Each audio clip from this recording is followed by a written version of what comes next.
It is your Classic Metal Show right here on the ClassicMetalShow.com. And there's some Sweet Leaf for you for those of you who like to smoke the herb, as it were. Mm-hmm. That would be something. Yeah. Well, I got to be honest with you. I've never tried it even once. Me either. Yeah. But in my case, no, I've never tried it once.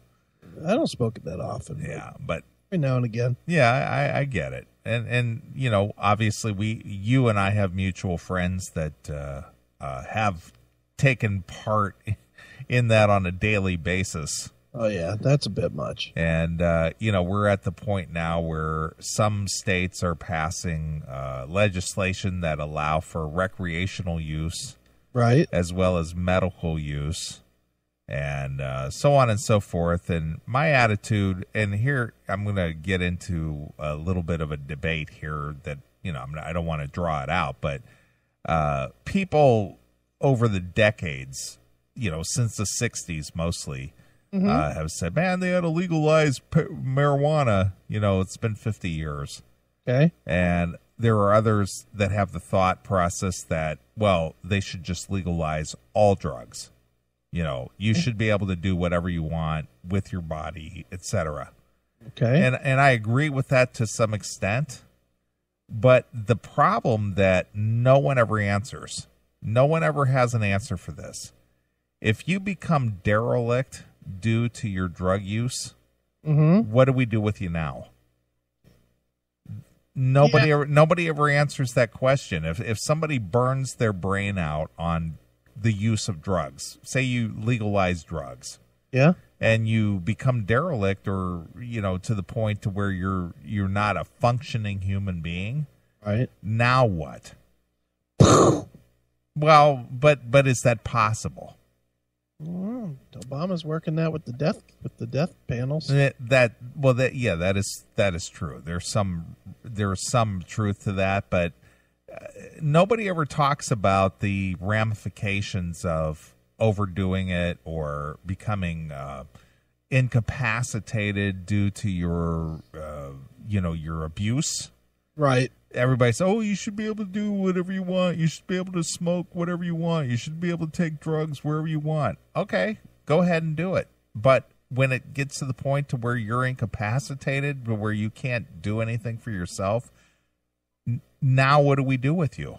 Yeah, you gotta either let them die or fucking take care of them. That's my point. So why should we allow someone to abuse themselves with drugs only to become a burden on society? Yeah, oh, that's a good point. I believe it or not, me who's usually fuck it, do anything you want. I'm actually kind of not for the legalize everything, to be honest. Yeah, I'm not either. If it makes you hallucinate, it shouldn't be legal. It should be controlled. Right. You know, but weed should definitely be legal. Well, and I'm glad you made that statement, because here's something, this is the reason why I played that song. All right, go ahead. Scientists found something strange when they looked at the brains of stoners. Okay, what, that they're stupid? Well, no. Jason Redman of Reuters, if you were to peek inside the brain of someone who regularly smoked marijuana. Okay, looking at Randy Trask. Well, I wasn't going to name names, but all right. You would find that it didn't look quite like the brain of someone who didn't smoke. Yeah, it's like a big empty tomb. Right. Head. First, hey, tomb head. First, you might notice that a critical part of the brain that helps us process emotions and make decisions appeared smaller than in brains of non-smokers. Gee, does that sound familiar, Randy? And there's more to it, and you're going to probably relate to this as you're talking there. Okay. But you would see something else, too, that the connection passages through the regions of the brain were stronger and thicker. Thankfully, you don't have to go excavating in brains anytime soon. A group of researchers have done the hard work for you, In a recent study, scientists used a combination of MRI-based brain scans to get one of the first comprehensive three-dimensional pictures of brains of adults who have smoked weed at least 4 times a week, often multiple times a day for years. Okay. Compared with people who don't use, long-term heavy marijuana smokers tend to have smaller orbitofrontal cortex, that is the OFC, a brain region critical for processing emotions and making decisions. But they also have more cross-brain connections that scientists think smokers may develop as a means of compensating for the difference in size. So basically, the brain is rewiring itself. Okay. So that means that there's no... Does that mean that because it rewires itself, it still works the same? No, they're not saying that. They're just saying that the critical things that the brain needs to survive are being rerouted. Okay. Or they're being rerouted from that part of your brain. Okay.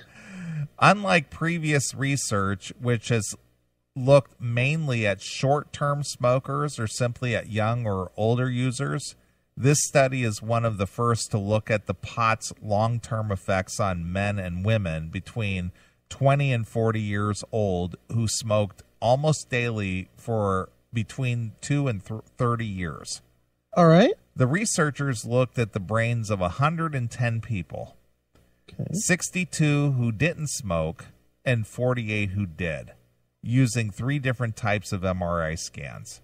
Right. In the smokers, these increased brain connections appeared to help them counteract the behavioral problems commonly associated with weed use, like trouble maintaining relationships or staying motivated enough to find or keep a job.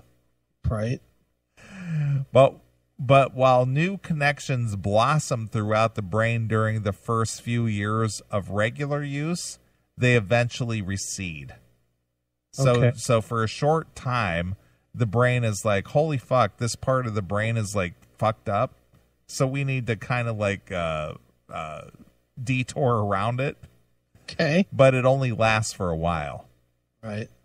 Researchers saw a significant drop-off in new brain links after about 6 years of regular use. So after about 6 years, it's just like, all right, what's the fucking use? Right. We're dead here. So does smoking weed every day for a decade shrink your brain and make you dumber? Not quite.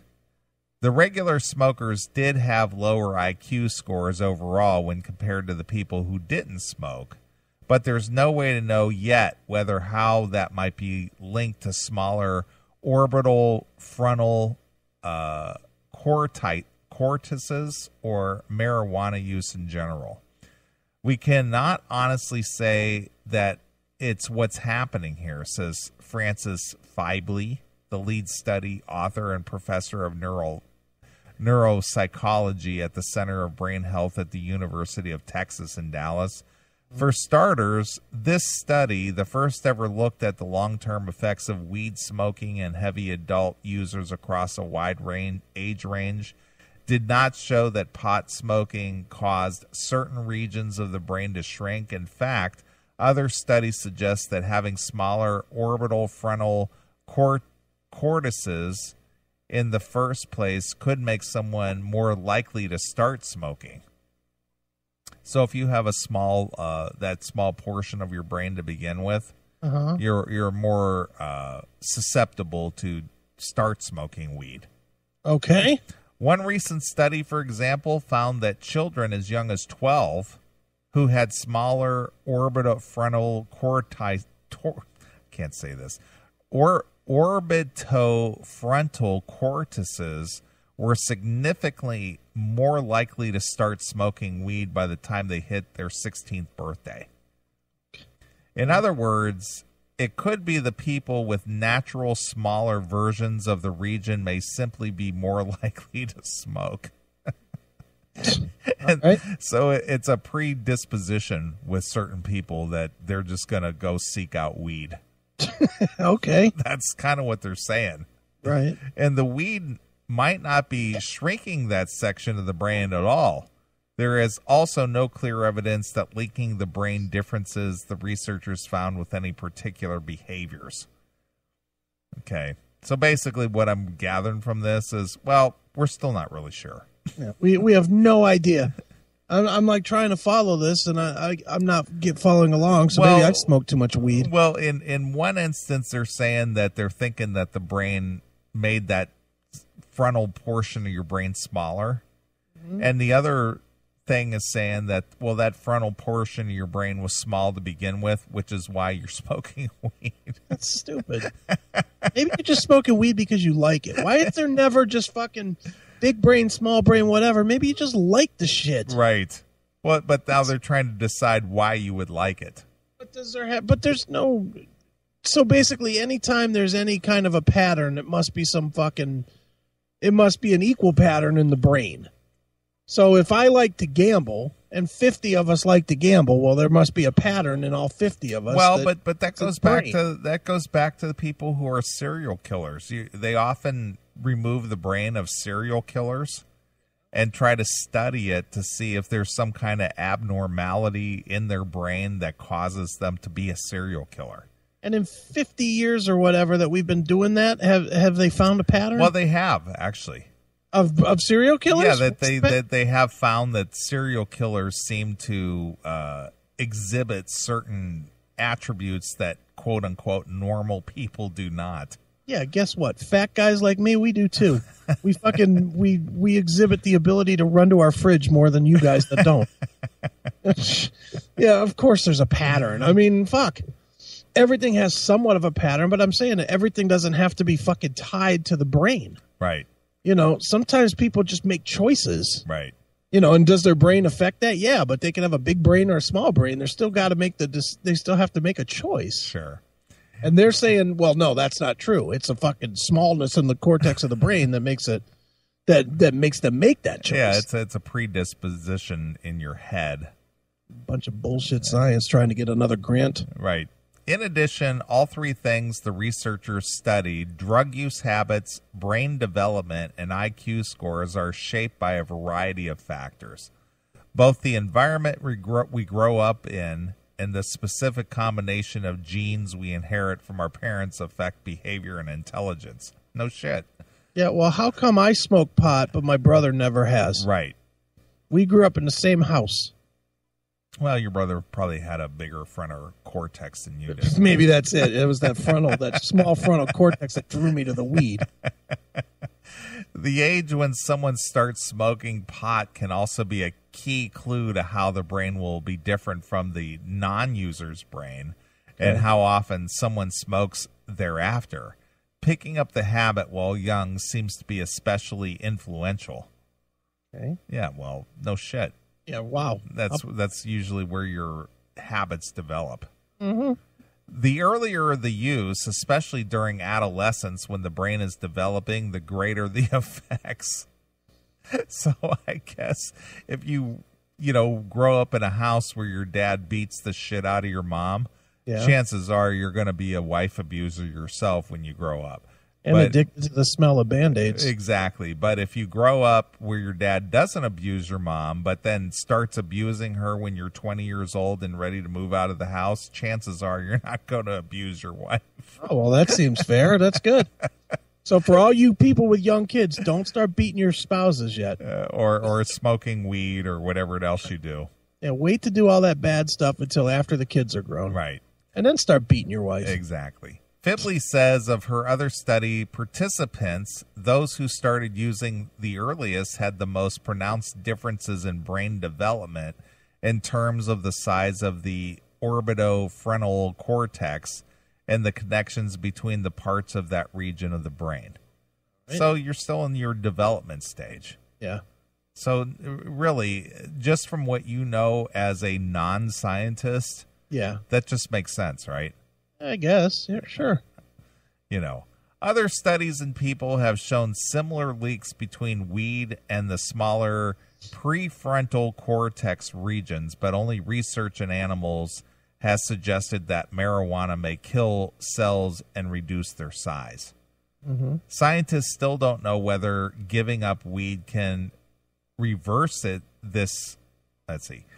Scientists still don't know whether giving up weed can reverse its changes to the brain if the noted differences are indeed caused by pot in the first place. Still an open question, or whether the alterations are almost present in recreational short-term user, but as legal marijuana becomes reality in the U.S., researchers are scrambling to find out. So after 50 years of studying this, they still don't know anything. Now we got to hurry up and find a solution. So 50 years it was illegal, so it didn't matter much. We could just keep taking grant money and not doing a goddamn thing. But... So after reading that article, I've learned nothing. Me either. I mean, it's just like, well, pot smokers might have a smaller frontal orbital section in their brain. However, maybe the orbital section was small to begin with, which is what caused them to want to smoke pot to start with. So that whole article was almost useless. It was. Here's my real question. In countries like, other than the United States, like I don't know, Zimbabwe or whatever, sure, do they all not have the small cortex because they really don't have a pot problem there? Nope. They have no problems with people smoking weed. Why is that? Because they all have large cortexes, or because they just don't fucking condone it? You know what? I'm always, and this goes even way back to some of the silly stuff that you and I like to watch on TV, like the Three Stooges. Sure. That they always talk about that the reason a person develops the way that they do is because they're a product of their environment. Yeah. And even like on the Three Stooges, they would, talk about trying to turn Neanderthals into gentlemen and things like that. Remember some of those Three Stooges episodes? Yeah, sure. They would place these bets. Right. That it's just like, I could turn these unsophisticated guys into gentlemen. Right. Mm-hmm. And one of them is environment. The other one is education. Yeah. And they would have those contests or those bets, so on and so forth. But that's just funny. Yeah. I to be honest with you, just from what I know, one of the reasons that I believe that I never went down that road personally is just because of my upbringing. Right. That wasn't around my house. It wasn't encouraged. It was discouraged. It was instilled in me as a young person that said, this isn't the way to spend your life, son. Sure. So let's not do that. Mm-hmm. And I took my parents' word for it. Right. And I never had any desire to do that. Right, where I was the rebel, and I took the minute they said don't, that was a sign to do. Sure. So, but everybody's different, and that's my whole point. I don't think it was my cortex size that fucking had me smoking pot. I agree. I just wanted to. Sure. Who knows? Yeah, you're right, though. That article, good use of words. Didn't say a goddamn thing. Yeah, I didn't learn anything. Nope. All right. But before you end the show, yep, I'm going to lead people to one last thing. This might take 1 second. So if everybody would go to facebook.com/thecms. All right. I just posted a picture from tonight of the return to Cleveland of Ian Hunter. Okay. Curious if we have any jokes there or if he looks a lot more human tonight. Now, he recently played in Cleveland? Tonight. Oh, okay. Who got the picture for you? Bill Peters. All right. He took the picture and I stole it from his Facebook. I gotcha. Okay. Looks all right to me. I'm gonna look at it myself. All right. I don't know why he's wearing glasses in the dark, but well, he's Ian Hunter. Looks like he needs a walking stick to walk with those glasses. Right. Those look like those old man blind glasses. Right. All right. Let's see. You got the picture of the beautiful Veronica on your page. Yeah. Like that, don't you? Yes. I like that she's sending me these little slightly dirty photos. You like me some Veronica. There's no doubt about that. Man, I was on the phone with her for like 2.5 hours the other night. Yeah. She called me the other night too. Don't try and steal my thunder. That's my chick, goddammit. Yeah, he looks like he looks fairly normal. He looks fairly normal now. Yeah, he looks kind of like Peter Frampton plus 40. Or minus 40 with Frampton these days. Yeah, I know. He's got the Frampton comes alive haircut that he looks like somebody just dumped a bucket of water on his head. Yeah, he's all greasy. Yeah, like he looks oily. Yeah. He doesn't look like the fucking wax figure that he did the last time. No, he looked really weird in that picture. All right, how much of this shit is fake on this guy? What do you mean fake? Is the hair fake? I don't think so. Are the teeth fake? It's hard to tell. I'm thinking the teeth are fake. I think the teeth are fake. Could be. What do you think? That's not hard to imagine. No, not at all. Those just look like they were inserted like a mouthpiece. So Bill went to see Ian Hunter, huh? Apparently so. Nice. So anyway, go ahead. All right. Well, I'm ready to get out of here. Yeah, let's go. It's sleepy time. Sure. A little football tomorrow. Yep. Only my team that won't be mentioned won't be playing until Monday. Who are they got Monday? The Titans. That's a win. Well, you would have thought the Jets would have been a win. Yeah, that is a good point. Boy, the Jets slaughtered their ass. They didn't slaughter them. They won by a touchdown. It wasn't even that close. They scored that one touchdown in garbage time. There was only a minute left, and they scored an 80-yard bomb. They played in the last minute like they should have played through the whole game. Yeah, but I mean, they made the score close with an 80-yard touchdown with 1 minute left in the game. I get that. It was 20-3 most of the game. But that's not exactly being slaughtered. That's slaughtered. You know, the slaughter was the Steelers against the Ravens the week before. Browns. Steelers against the Browns was a slaughter. Yeah. 37-10. Right. That was a slaughter. Sure. I like it too. Sure. All right, enough football talk. Let's go to sleep. I agree. All right. Well, we want to thank Harem Scarum for being a part of the show tonight. Yeah, Harry Hess was good. And our good friend, the real Jeff Tate, and Tim James for cracking us up. Yeah.